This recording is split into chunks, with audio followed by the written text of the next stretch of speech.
Multiply गर्ने एकदम सजिलो तरिका जुन कि हाम्रो नानी बाबुहरूलाई सिकाउनलाई एकदम इजी हुन्छ। हामीलाई सबैभन्दा पहिला त टेबल सिकाउनु पर्ने हुन्छ, जुन कि टेबल नै बहुत गाह्रो हुन जान्छ। मैले तपाईलाई आज सिकाउन गइरहेको छु कि टेबल नआए पनि तपाईहरुले आफ्नो नानी बाबुलाई कसरी मल्टिप्लाई गर्न सिकाउन सक्नुहुन्छ।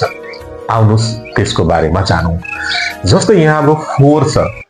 4 छ भने हाम्रो यहाँ 4 वटा लाइन तान्ने सिधा 1 2 3 4। त्यस्तै 2 छ भने 2 वटा लाइन, त्यस्तै 3 छ 3 वटा लाइन। यसरी त्यो मल्टिप्लाई गर्नुपर्ने केले हो त 3 ले। त्यही भएर 3 वटा लाइन यसरी हेर्दै जानुस् है। नबुझेको कुरा तपाईहरुले कमेन्टमा लेख्न सक्नुहुन्छ। त यसै भयो। अब हेर्दै जानुस् यहाँ कतिवटा पोइन्टहरु छन्। हेर्दै जानुस् है कतिवटा पोइन्ट छन् यहाँ।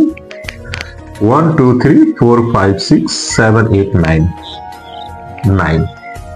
सेम त्यस्तै 1 2 3 4 5 6 6 1 2 3 4 5 6 7 8 9 10 11 12।